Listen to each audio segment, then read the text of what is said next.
Hello everyone, एक बार फिर से स्वागत है मेरे इस न्यू यूट्यूब चैनल में जिसका नाम मिंटिंग मनी है। और हम आज जो बात करने वाले हैं वो है रिलायंस इंडस्ट्रीज़ के राइट इशू के बारे में। सो रिलायंस कुछ 30 इयर्स के बाद राइट इशू लेके आ रही है अपने, और उनका मेन इनिशिएटिव मेन मोटिव इस राइट इशू से ये होने वाला है कि वो बाई मार्च 2021 अपने आप को एक डेप्ट फ्री कंपनी बनाना चाहती है। सो वो इस चीज़ के लिए बहुत सारे अलग अलग इनिशिएटिव्स लगा रही है। जैसे कि उनका पहले एक सऊदी अरब को डील चल रहा था, वो अभी भी ऑन है। दूसरा एक चीज़ है कि उनके साथ में रिलायंस जियो जो है, उसके साथ में फेसबुक ने एक बहुत अच्छा डील क्रैक किया है, जो कि उन्हें एक अच्छा खासा फंड्स अरेंज करके देगा ही देगा, क्योंकि उन्होंने एक 9.9% स्टेक जो है वो फेसबुक ने रिलायंस जियो में इन्वेस्ट किया है। दूसरी चीज़ ये है कि रिलायंस इंडस्ट्रीज़ क्या कर रही है कि वो राइट इशू के ज़रिए वो 53,000 करोड़ रुपए वो जुटाना चाहती है, और इसी चीज़ को वो कंप्लीट करके वो जो उनका मोटिव है बाई 2021 डेप्ट फ्री कंपनी बनने का, वो उसके आगे चल रही है। सो हमें सबसे पहले ये समझना ज़रूरी है कि राइट इशू होता क्या है। राइट इशू का मतलब ये होता है कि वो पहला एक चीज़ तो ये कि वो एक कॉर्पोरेट एक्शन है। कंपनी राइट इशू से क्या करती है कि कंपनी फंड्स अरेंज करती है अपने एग्जिस्टिंग शेयर होल्डर्स से, यानी कि वो पब्लिक पे नहीं जाती है राइट इशू के लिए। वो अपने एग्जिस्टिंग शेयर होल्डर्स को एक ऑप्शन देती है कि वो अपने खुद की कंपनी के शेयर्स को खरीद सकते हैं, नई कंपनी के मतलब उसी कंपनी के शेयर्स को रिड्यूस्ड प्राइस पे ले सकते हैं, अगर उनके पास में उतने नंबर ऑफ़ शेयर्स हैं या उस रिकॉर्ड डेट पे, यानी कि जिस डेट पर वो चाहेंगे कि उनके शेयर होल्डर्स के पास में कम से कम उतने शेयर्स तो होने चाहिए, जिससे कि वो जब अप्लाई करें तो वो नए शेयर उनको कम दाम पे दे दें। चलिए इसको अच्छे से एक छोटे से एग्जांपल में समझते हैं। जैसे कि समझ लो किसी शेयर्स आपके पास में 100 शेयर है कोई XYZ कंपनी के, और XYZ कंपनी ने ये कहा कि हर 20 शेयर के ऊपर में मैं आपको एक नया एक शेयर दूंगा। तो कंपनी जो इन्वेस्टर है उनके पास में समझ लो 100 शेयर्स थे, तो वो कम से कम 5 शेयर्स के लिए मिनिमम अप्लाई कर सकते हैं, यानी कि जो कि उनके पास में 100 शेयर था वो 5 शेयर के लिए अप्लाई करके अपना कम दाम पे वो राइट इशू का ऑप्शन ले सकते हैं। उसी तरीके से रिलायंस इंडस्ट्रीज़ ने ये कहा है कि वो हर 15 शेयर्स के बदले में वो एक शेयर देंगे, और जो मार्केट का प्राइस चल रहा है अभी 1464 रुपये, वो प्राइसेस के अलावा के को छोड़ते हुए वो 1257 यानी 1257 रुपये, यानी कि 14% डिस्काउंट पे वो शेयर्स वो अलॉट करेंगे जिन जिन पर्सन के पास में या जिन जिन एग्जिस्टिंग शेयर होल्डर्स के पास में ये शेयर्स उनके पास में होने चाहिए। कम से कम उनके पास 15 शेयर होने चाहिए। अगर हर 15 शेयर के ऊपर में वो एक नया इक्विटी शेयर उनको अलॉट करेंगे, वो भी 1257 रुपये के भाव पे। अब इसका मतलब ये नहीं है कि खाली एग्जिस्टिंग शेयर होल्डर्स में खाली रिटेल आते हैं, उसमें प्रोमोटर्स भी आ सकते हैं, फाइनेंशियल इंस्टीट्यूशंस भी आ सकते हैं जो अपने पैसे को उसमें इन्वेस्ट करना चाहते हैं।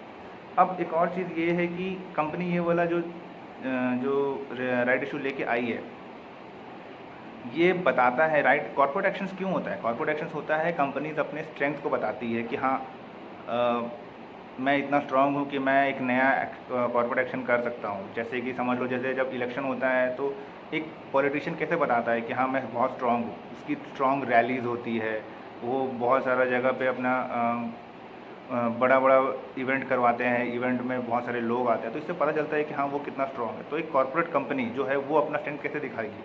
कॉर्पोरेट कंपनी अपना स्ट्रेंथ दिखाती है by way of corporate action, और वो चीज़ रिलायंस कर रही है।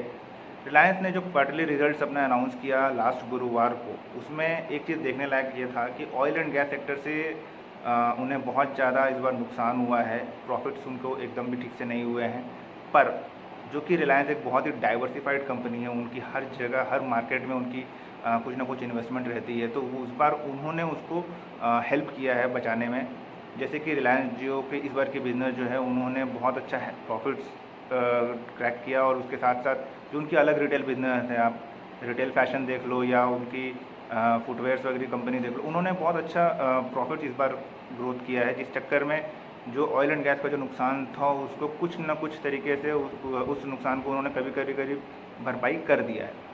नेक्स्ट चीज़ जो है कि हम राइट इशू में अप्लाई कैसे कर सकते हैं शेयर्स के लिए। तो जिन भी इन्वेस्टर्स के पास में या शेयर होल्डर्स के पास में ये शेयर्स पहले से होल्डिंग में है, उन्हें क्या करना है कि उनके पास में जो भी बैंक अकाउंट है जिससे कि वो लिंक्ड था उनका डीमैट अकाउंट, वहाँ पर एक ऑनलाइन सर्विस अवेलेबल है जिसको हम बोलते हैं आसबा सर्विसेज, यानी कि application supported by blocked amount. वहाँ पर उन्हें जाना है और जिस भी दिन ये राइट इशू ओपन होगा वहाँ पर जाके अपने जितने भी शेयर्स आपको लेने हैं आप उसके उतने अमाउंट का आप शेयर्स उसको ब्लॉक कर लोगे। समझ लो आपको वहाँ पे ऑप्शन दिया जाएगा कि आपको कम से कम अगर आपने 90 शेयर्स को अगर आपको लेने हैं, मतलब अगर आपने 90 शेयर्स पहले से रखे हुए हैं होल्डिंग में, तो आपको कितने शेयर्स मिल सकते हैं? आपको कम से कम 6 शेयर मिल जाएंगे। तो आपका क्या होगा कि वहाँ पे 6 शेयर का जो प्राइस हो रहा है यानी कि 1257 इंटू 6 उतने रुपये आपके पैसे ब्लॉक्ड हो जाएंगे, प्लस आपकी टीपी में वो 90 शेयर भी ब्लॉक रहेंगे कुछ दिन के लिए। अब जिस दिन ये राइट इशू कंप्लीट हो जाएगा उसके बाद में कंपनीज़ क्या करेगी, कंपनीज़ आपको आपके 90 शेयर्स भी फ्री कर देगी, प्लस आपकी जो अलग से 6 शेयर थे वो भी आपको 1257 रुपये के भाव पे आपको वो शेयर्स अलॉट कर देगी, जिसको आप कभी भी बेच सकते हो मार्केट्स में। मेरे हिसाब से हमें राइट इशू जो रिलायंस इंडस्ट्रीज़ का है वो अप्लाई नहीं करना चाहिए। सबका अपना अपना ओपिनियन है। मेरा ओपिनियन इसीलिए है ऐसा क्योंकि जो मार्केट का सिनेरियो अभी चल रहा है, हम देख रहे हैं कि कभी कुछ ना कुछ बड़ी बड़ी एक्टिविटीज़ हो जा रही है मार्केट्स में। तो मार्केट्स में डाउनसाइड में शेयर्स खरीदना कोई बड़ा इशू नहीं लग रहा है मुझे, और हो सकता है कि हमें मंडे को या ट्यूसडे को बाज़ार में एक अच्छा खासा फॉल मिल जाए और हमें प्राइस जब शेयर्स बिना राइट्स के अगर हमें नीचे मिल रही है तो हम राइट इशू में अब शेयर्स अप्लाई करके अपने शेयर्स को और अपने पैसे को ब्लॉक क्यों करें? हो सकता है उससे अच्छे प्राइसेस में नीचे पे ले पाएँ। वैसे भी राइट इशू के बाद में होता क्या है कंपनी में कि कंपनी के पास में शेयर्स जो है वो बहुत ज़्यादा हो जाते हैं, यानी कि उनके पास में लिक्विडिटी बढ़ जाती है। इससे क्या होता है कि जब लिक्विडिटी बढ़ जाती है तो उनका ईपीएस जो है वो थोड़ा सा हिट हो जाता है। इवन और एक चीज़ होता है ये कि जब आपके पास में बहुत ज़्यादा कोई चीज़ हो जाता है या आपके पास में बहुत ज़्यादा सप्लाई हो जाती है तो फिर लोग वहाँ पर क्या करते हैं, उसको लिक्विडेट करते हैं। यानी कि वहाँ पर हो सकता है कि रिलायंस की तरफ से भी कुछ प्रॉफिट बुकिंग आ जाए और शेयर्स वैसे भी नीचे आ जाए। तो राइट इशू का इसका मतलब ये नहीं कि राइट इशू में कभी अप्लाई नहीं करना चाहिए, बट मेरे हिसाब से रिलायंस का जो राइट इशू है वो हम चाहें तो मिस कर सकते हैं। हम चाहें तो इसको लैप्स होने दें, ज़्यादा बेटर ऑप्शन है रैदर कि हम राइट इशू में चले जाएँ। ये वीडियो टोटली रिलायंस इंडस्ट्रीज़ और राइट इशू के बारे में था। होपफुली अगर आपको पसंद आया ये वीडियो तो लाइक, कमेंट और सब्सक्राइब ज़रूर करिएगा, और कोशिश करिए कि ज़्यादा से ज़्यादा लोगों को शेयर करें, क्योंकि जिस तरीके से मुझे लास्ट 2 वीडियोज़ में आपका सपोर्ट मिला है, मुझे लग रहा है कि हाँ मैं राइट ट्रैक पे हूँ, राइट पाथ पे हूँ। ऐसे ही मोटिवेट करते रहिए और फिर मिलते हैं एक नए टॉपिक के साथ। तब तक के लिए टाटा, बाय बाय।